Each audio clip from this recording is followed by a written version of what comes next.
Claire McCaskill and 21 other senators made an announcement today that's causing thousands of people to breathe a sigh of relief.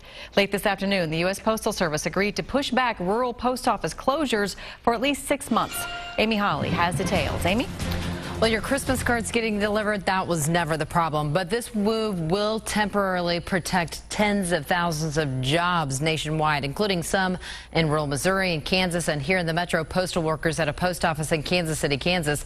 The USPS was discussing the possibility of closing the post office in the Argentine area of Kansas City, Kansas. But all closings are now postponed as of today until at least May 15th. The decision came after 22 senators asked the Postal Service for time to allow Congress to discuss reforms to save the Postal Service. The USPS has already cut its payroll, and it's proposed cutting service to 5 days a week and has proposed closing 3,700 postal offices, mostly because its customers are now using the internet to pay bills and send notes.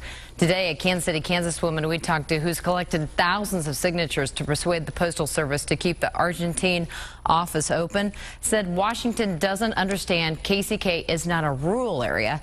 It's part of a big city. When you're up in Washington, D.C., and you're trying to close something, you don't know. You're touching lives. You know nothing about the neighborhoods. Go out and get your facts and find out what's going on in that area.